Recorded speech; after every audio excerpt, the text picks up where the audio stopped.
তোমরা 1 2 3 1 2 বেশি বকো না তো, কালকে আবার আসবে, ঠিক আছে? এরকম টাইমে আমি আসছি, হ্যাঁ?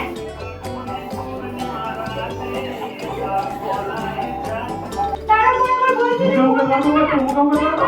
তোমরা এই টুলটা খুলে দেবো, তোমরা এই টুলটা। Are you ready?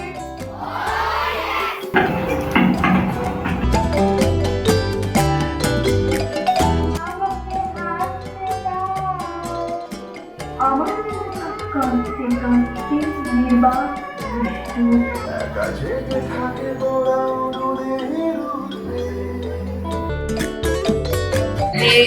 স্কুলে যে দাদারা প্রোগ্রাম দেখে আমারও ভালোই লাগলো এবং আমি সবাইকে বলবো যে শিশুশ্রম একটি খুবই খারাপ বিষয়।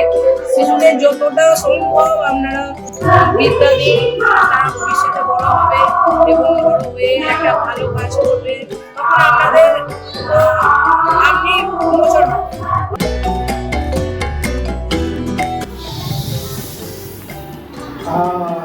One,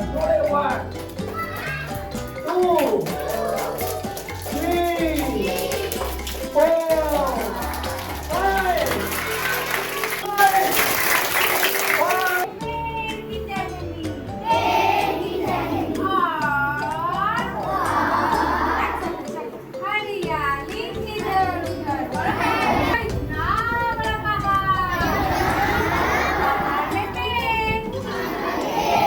আমাদের শরীরকে আমাদেরকে সুরক্ষিত রাখতে হবে, বুঝতে পেরেছ?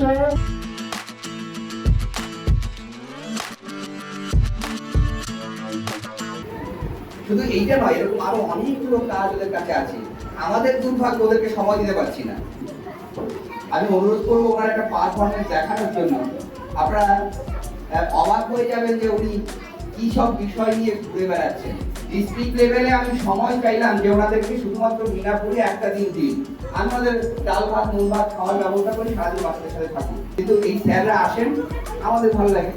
এবার এই স্যারও যে বিষয়গুলো সেদিন বলেছেন, আমি ভীষণভাবে অভিভূত হয়েছিলাম যে ওইটুকু অল্প সময় গাড়ি থেকে নেমে হুট করে ঢুকে পড়লেন, হুট করে বাচ্চাদের বন্ধু বানিয়ে ফেললেন এবং মুহূর্তের মধ্যে ওদের কেমন যেন দখল করে নিলেন।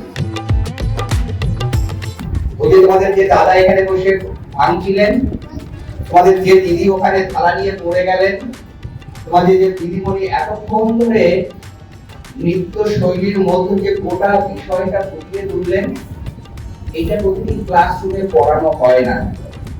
কিন্তু যদি এইটা বেশি করে পড়ানো যায় তবে ক্লাসরুম গুলো সহজ হয়। এই মাননীয় সৌভিক স্যার তাদের সাথে যাদেরকে নিয়ে এসেছেন, আমরা কেউ জানলামই না, আমরা কেউ বুঝলামই না যে কি বিরাট একটা দায়িত্ব নিয়ে তারা জেলার এই প্রান্ত থেকে প্রান্ত ছুটে বেড়াচ্ছেন। এইখানে এই প্রোডাকশনটা, এটা যদি শর্ট ফিল্ম আকারে নামানো যায়, প্রত্যেক স্কুলে দেওয়া যায়, তাহলে বাচ্চাদের ক্লাসরুমে চালিয়ে দেখালেও অনেকটা কাজে লাগতে পারে। অনেক ধন্যবাদ স্যার, ওই দিদিকেও ধন্যবাদ যে এত সুন্দর একটি প্রোডাকশন আপনার সাথে আছে। এটা আরো দেখার সুযোগ ইচ্ছা থাকলো, যদি কখনো খুব ভালো থাকবে।